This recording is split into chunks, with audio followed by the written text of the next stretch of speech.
And now let's break down some of these performances, Wes and Fluke, for real, because some stuff we got to talk about here. Starting out with PUKA Nacua, who happened to score 23.9 fantasy points. If only somebody let us know that was going to happen, dude, because he was my dud. And then, oh, wait. Dude, roll the tape back. Roll the tape. What?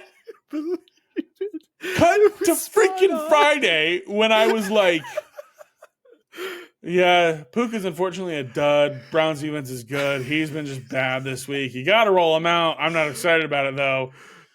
And you're like, mark my words. And I was like, what? And you were like, he's going to score 23 fantasy points on Sunday. And I was like, well, I'll roll him out then. And dude, I went to go FaceTime you last night because I had the epiphany at 11:30 p.m. And I was like, oh my God. He scored 23 fantasy points. And it's it's the fact that you just nailed it right on the head. Because Puka had a 45-yard run that got called back on a hold. So it's you could have been wrong.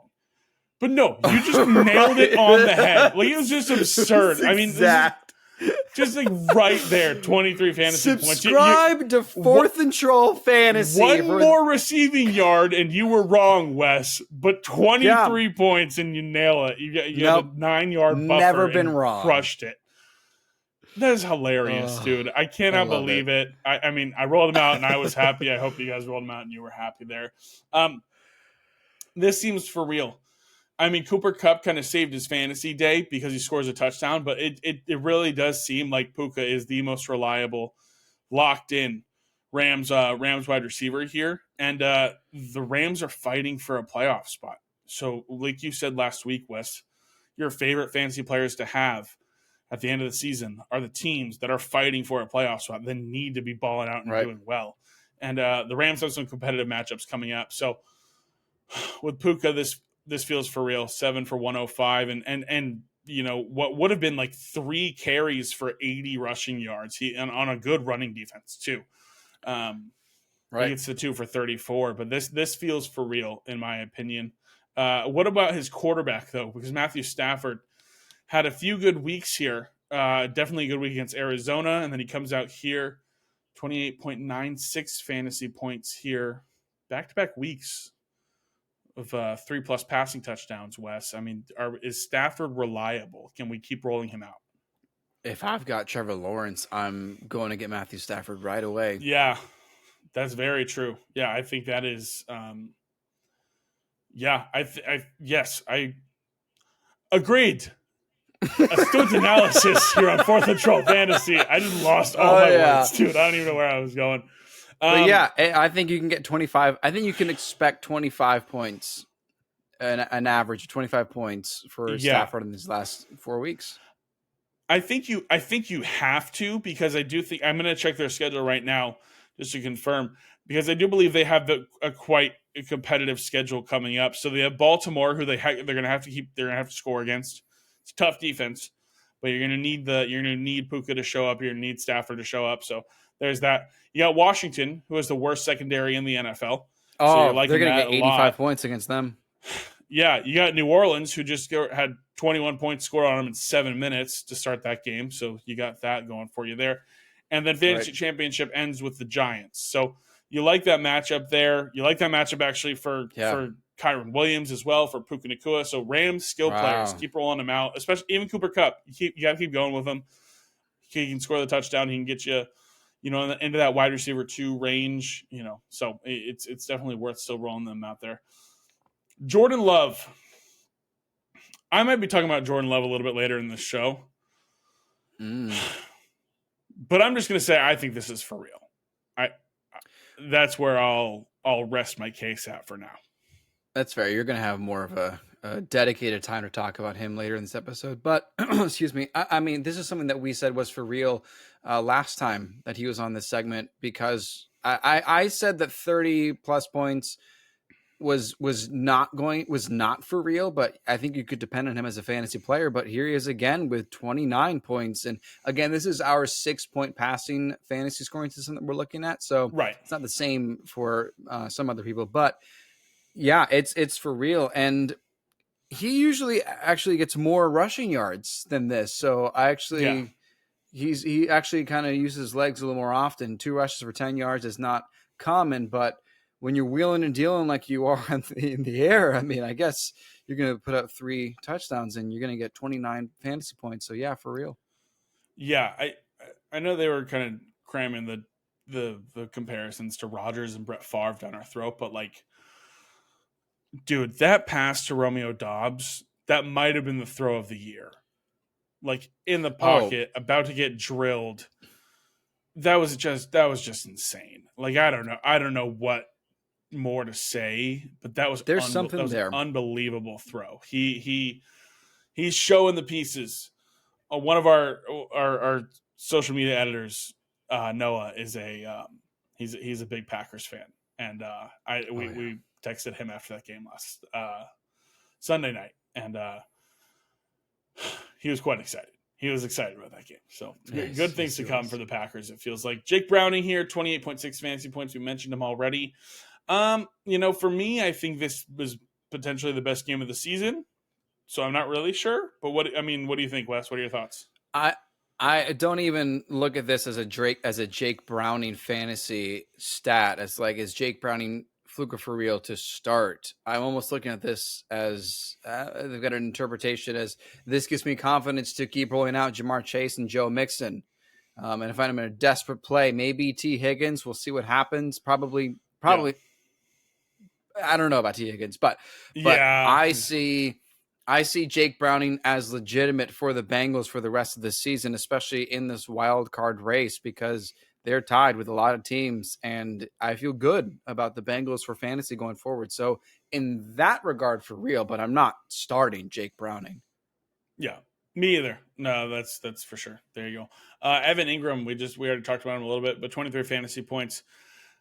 Another situation where I think maybe this could be his best game of the season, but the usage is completely there, especially going forward when Trevor Lawrence returns, and with CJ Beathard going forward as well. I mean, this was Evan Ingram's first touchdown of the season. Like he was in a drought. Like the touchdowns had to Yeah, come at some point, and they finally arrived on Monday Night Football in Week 13.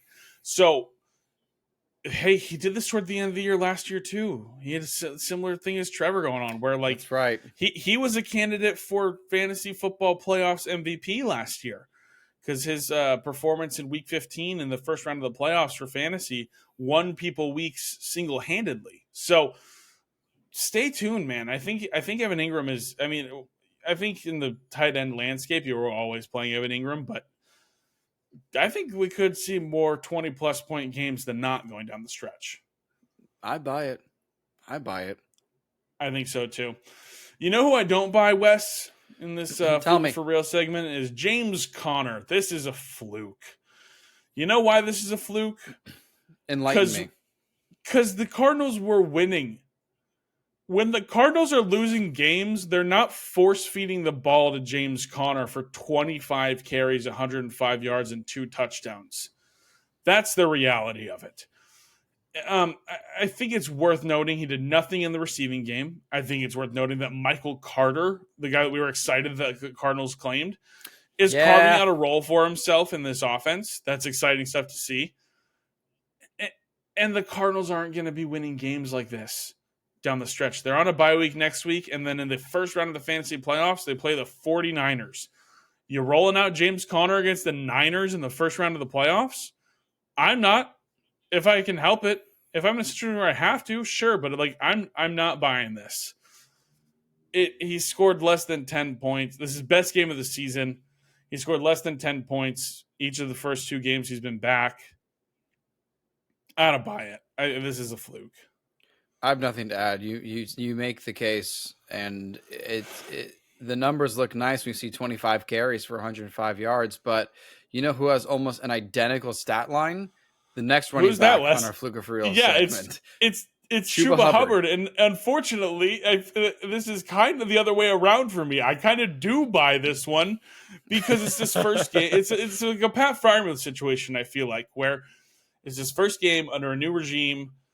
We were wondering how the backfield was going to pan out, and dude, Miles Sanders was like non-existent. Like the carry count was like 25-8 for Miles Sanders. Like it's Chuba Hubbard going forward for the rest of the season. So if you can, like if he's out there on waivers, go grab him. If he's available, go grab him. If you need him, he's a fine flex play. I think he's going to be involved for sure. So yeah, I thought it was going to be a dud. Has been PPR. Yeah, I mean, I did too against this Bucs defense, but I guess when you carry the ball 25 times, I guess you can find the end zone on, less than 10% of those carries. I don't know, dude. It was strange to see this stat line, especially. It was a close game. So, I mean, I figured. It's a good game. Yeah, it was a good game to watch. So, we'll see what happens here. Joe Flacco with 20 fantasy points here, 254 yards, 2 touchdowns, and a pick. If you're desperate, maybe. But, like, probably not. I don't know. Why are we talking about Joe Flacco in the year of 2023? Like, what's happening? Yeah, it was so funny because someone talked about it. They were like, wow, and here's Joe Flacco, former Super Bowl MVP from 11 years ago. It's like, wow, It's been a while, huh? Sheesh. It's been that long. Yeah, it's been that long. And it feels so ridiculous to be talking about it, but here we are. Alec Pierce, a guy that I don't remember if we mentioned on the show recently. I feel like it was, but like I don't know if it was just a personal text between the two of us, Wes, but like we talked about Alec Pierce and how he's out there for like 95% of the snaps every single week. And you wouldn't even have known if he caught a ball all year. Like you don't hear his name. But on Sunday, he goes 6 targets, 3 catches for 100 yards and a touchdown, his first 100-yard game of his career. I mean, I think I set it up a little bit too easily, but this is a fluke, right? I mean... Yes, it is. Now, in respect to the Colts fan base, Alec Pierce is pretty cool. He's a good player. He's a good wide receiver. He's an important piece, veteran. You get the point. He's not fantasy relevant, though. Sorry. Yeah. No, he's not. This next guy has been for a long time, but we got to talk about him a little bit. DeAndre Hopkins with 18.9 fantasy points. You love to see the 12 targets, but 5 for 75 and a touchdown. And he has a carry for 4 yards. Yeah. Derrick Henry, what are you doing handing the ball off to whatever? I question everything on Mike Vrabel. I'm tempted to say for real because it's like the second game we've seen him have 10 plus with targets with Will Levis. But when you only catch 5 of those 12 targets, I don't know how quality those targets are. That's what I was going to mention. You can't, if someone is targeting DeAndre Hopkins 12 times, and he's only coming down with 5 catches, there's only 2 scenarios. One, DeAndre Hopkins is dropping 7 balls, or 2, you have 7 inaccurate passes to DeAndre Hopkins. What's more likely? Yeah. Well, I'll tell you what's more likely because we saw it. Dude, where does Will Levis get off? Did you see this on Sunday? Did you see this? Dude, yeah, you texted me about it. Will Levis hits DeAndre Hopkins on like a go route and throws the ball 7 yards out of bounds. And DeAndre Hopkins like kind of turns around and is like, I don't know. And then they cut shot to Will Levis and he's like, what are you doing? You turn around. What? Who do you think you're a second round bust rookie? Like whining and screaming at DeAndre Hopkins? What are you doing here? Like what? I was like, who do you think you are? Even the announcers were like, does he know who he's talking to right now? Like what? Dude, this was so no, dude. I mean, I like the 12 targets, but like turn around. I'm like, what are you doing, Will? Like, what are we doing here? This is ridiculous. I could not believe like this was like, huh? Like, what world are we living in where Will Levis is like pulling a Derek Carr or an Aaron Rodgers, getting frustrated that his receiver did the wrong thing? Dude, how are you not 9'6" and you couldn't catch that ball at quarterback? Right. What a joke, dude. Fluke for DeAndre Hopkins Fluke. because of Will Levis. Yeah, what a joker, man. Funny. Harrison Bryant, 15.9. Fluke? I mean, he scores a touchdown. But, I mean, him. Harrison Bryant, everyone's favorite fantasy tight end. Right. Fluke. Some people are like, isn't that the Chiefs kicker? Yeah, yeah. Last one here, Demarcus Robinson, 15.5 fantasy points. Fluke. I mean, it's if you can't rely on Cooper Kupp all that often, you can't rely on Demarcus Robinson. So I guess that's where you land on that one. Got him. Bars.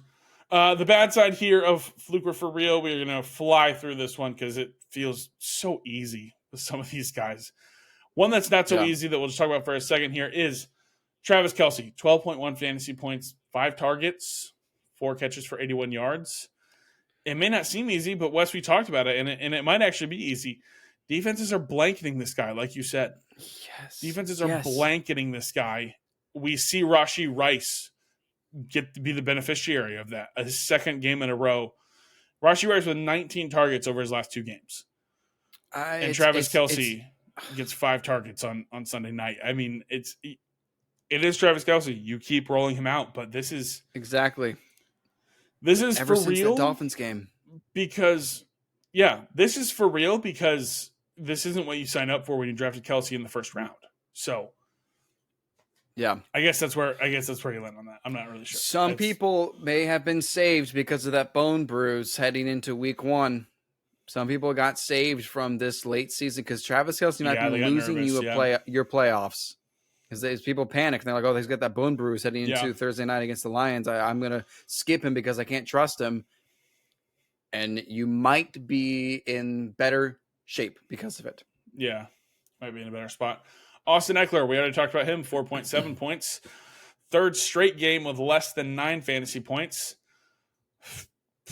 For real. I don't know what happened. Out of nowhere, he fell off a cliff. He came back from his injury. Bad. He had like 2 or 3 weeks of 20+ points. He was back. We were feeling good. And out of nowhere, he fell off a cliff. I don't know what happened to Austin Eckler. We saw I don't know if he's hurt and they're not reporting it. Yeah, I don't know if he's hurt and they're not reporting it or what. I almost think that has to be the scenario. Because like I don't know how you just fall off a cliff like this. He had 14 carries. He had 17 opportunities. He scored 4. Yeah. He scored less than 5 fantasy points. He scored 1.8 more fantasy points than Ramondre Stevenson. And Ramondre Stevenson got hurt on the second drive of the game. Yeah. And the worst part is this is so bad. The worst part is it's not even like then someone else had a great game and it was just they went with a hot hand. Nothing.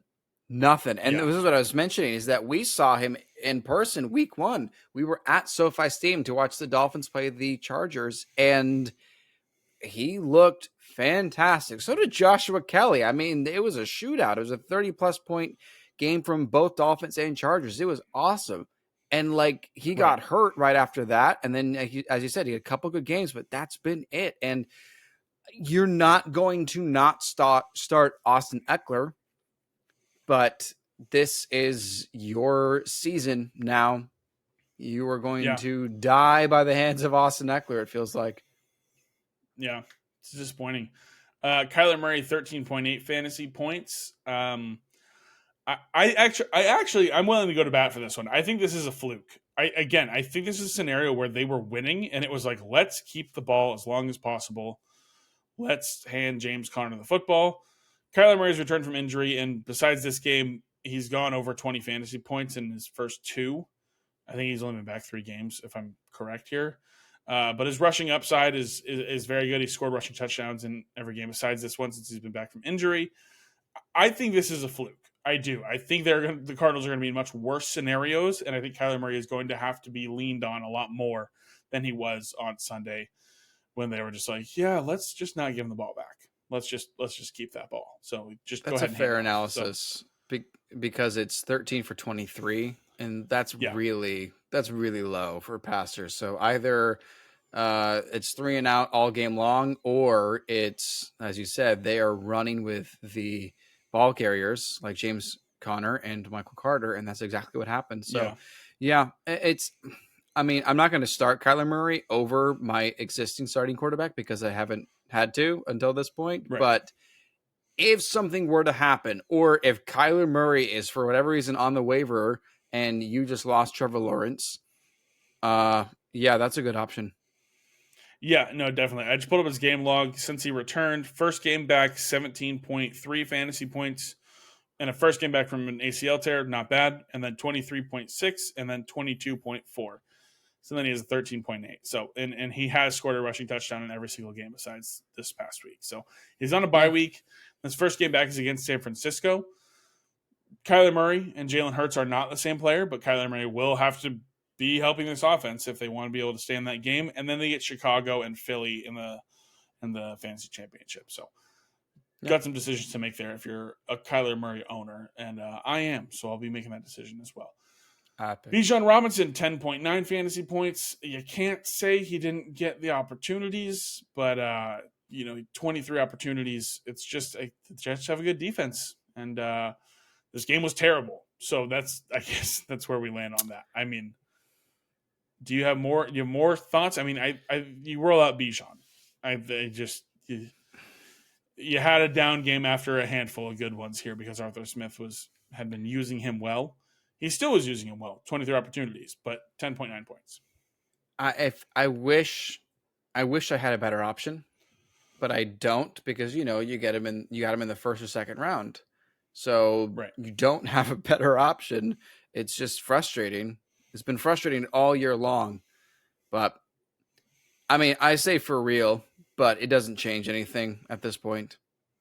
Yeah. You keep rolling him out. Same thing with Travis Kelce. This may be how it goes, but you got to keep playing him. So there you go. Javonte Williams, 10 fantasy points. I think this is for real, and I'm bummed because we started to feel really good about Javonte. Yeah. But this offense seems to do better when it's a full-on committee and when Russ has the ball in his hands. So I think this is for real for Javonte. Do you agree? I'm in agreement, unfortunately. Okay. Yeah. I believe this is for real.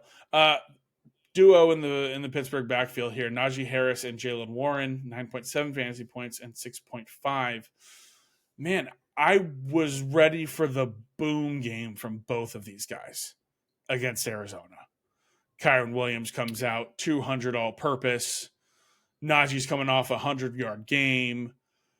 I was ready for them to just come and lay the hammer down, and that didn't happen. Yeah. But again, I think I'm willing to call Fluke on both of these, especially on Najee, I think, because with Trubisky, and I'm willing to call this Fluke on Jalen Warren because, again, with Trubisky, I think they're going to need to rely on these two guys, whether it be check down screens, whether it just be Najee's carrying the ball, 20 times a game, whatever it may be. I think they're going to have to rely on the two running backs here. I think they're some of their most talented players.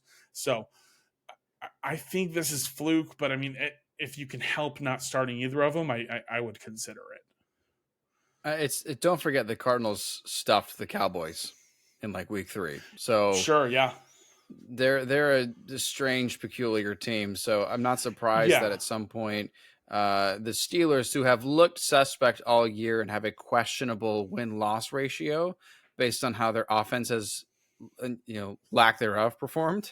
So I'm not surprised that this does happen, but I also think it's a fluke. I think they're going to be okay.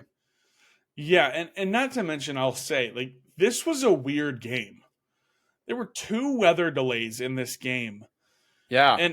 You can't control it, but, like, I think they helped the Cardinals because the Cardinals scored, and then immediately it was a weather delay.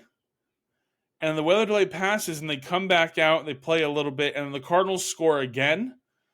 And then it's another weather delay. And it was like, I feel like it was like I feel like the Steelers just kept getting kicked down after they had a chance to answer back.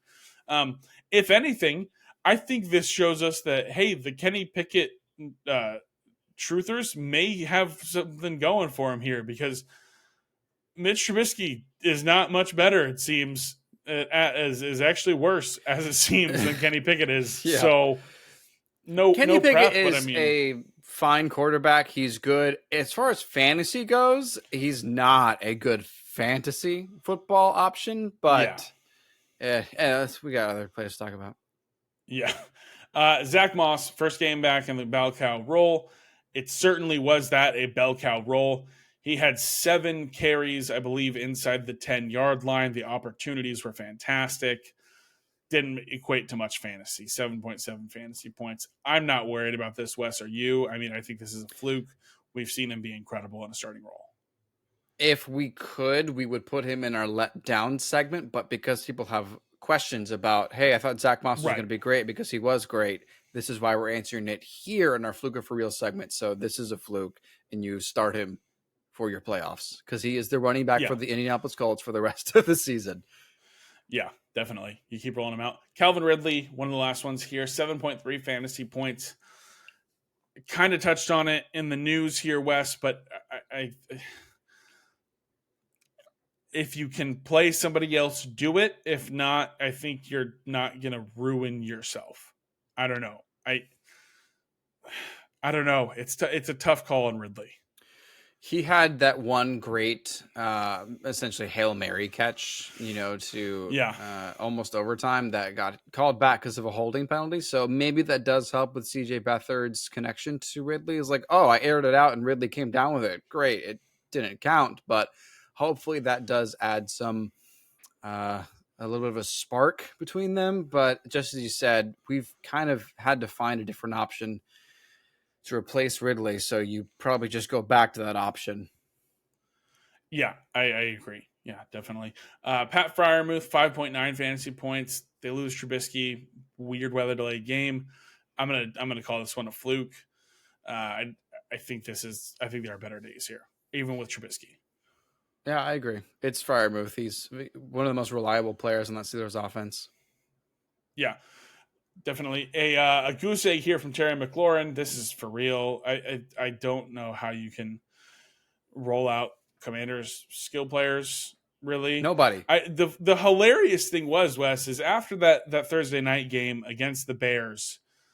We've talked about it once already since then, but we were like, let's see Sam Howell keep throwing the ball 50 times, and then it was like, he just kept doing it. He kept above 45 pass attempts. And then on Sunday against Miami, do you know how many pass attempts he had, Wes? I don't recall. Do you have a guess? If he had been going over 45, how many pass attempts he may have had against Miami in a game where they were getting blown out?